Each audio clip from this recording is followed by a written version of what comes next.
I was working on a BMW, a 525i 2005 vehicle yesterday.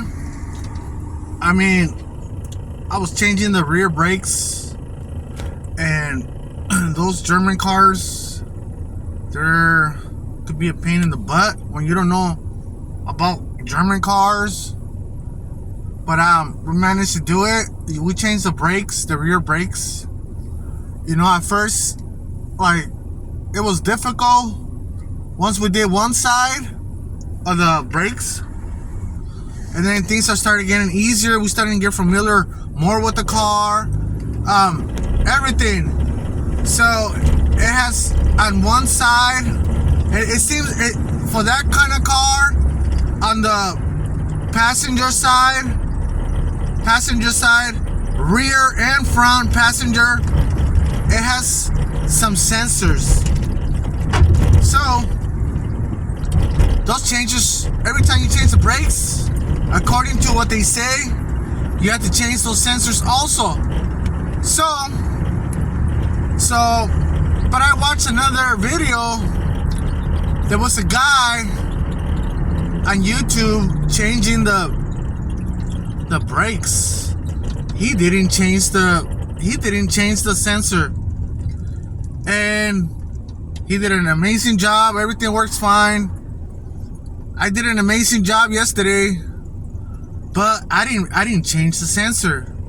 So the little brake light is still on. So now we have to go back, inspect everything again, and change the sensor to see if the light will go away. I tried with my scanner to erase all the codes, and they just come back for the brakes, and also for some other things. PO 172 and 175, and then it seems like code P700, it went away, because I haven't seen it come back, because that means the transmission, something's wrong with transmission.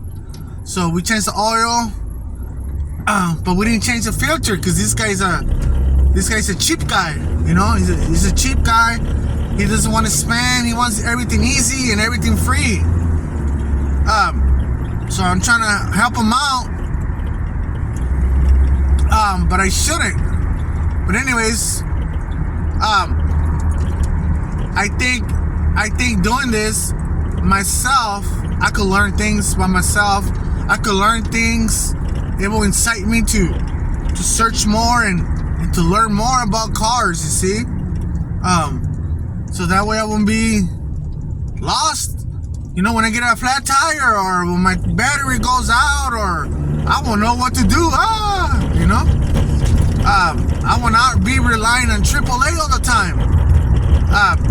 So I think it's cool to learn, to know basics. So that's why I learned that. I learned the system of the brakes yesterday. Even though I didn't change that sensor, because I was thinking the same sensor, it will be okay.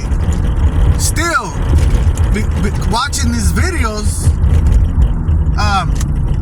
that don't change the sensor, but we did an amazing job. We torqued everything right, everything.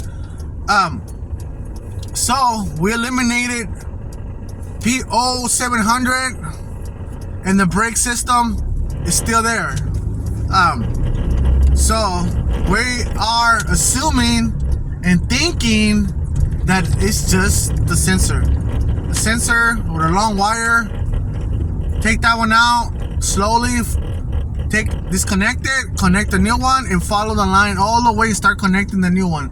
Once you take out the old one, start taking out the old one, and start at the same time, take out the old one, start connecting the new. See, the new all the way to its, because it has little tiny clips where the wire stays, you know, and it travels all the way to the computer or whatever. So that was I mean, to me that's interesting, but to mechanics that know all these tricks and everything, their profession, it's like nothing for them.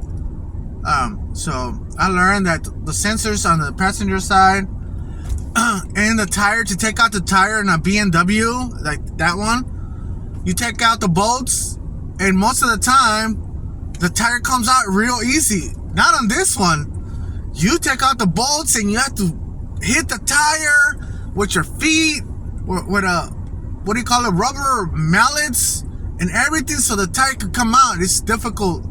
And that car yesterday, it was difficult to take those tires, the rear tires out. We had to like bang it, kick it, everything. But once they come out, and then we started doing our work. It's good to use a little tray and spray everything, you see, so all the other nasty stuff could just come down. Brake cleaner, the brake cleaner, you start using the brake cleaner, and I think it's very good to know, so you won't be confused. That's what I try to do, but when I have people around me, they make it more difficult for me. So what I like to do is like, what kind of tools I'm gonna use. So I get the tools that I'm gonna use. I'm gonna need this. I'm gonna need a screwdriver. I'm gonna need a ratchet. I'm gonna need this clamp, or what. I get my little tools set up instead of having all kinds of tools on the floor, all kinds of boxes of tools everywhere. Like, just what you need, what you think you need, what you know you need, get. So there won't be that much confusion when you're working on a car. So that's another thing. All right, that's all I have to say for now.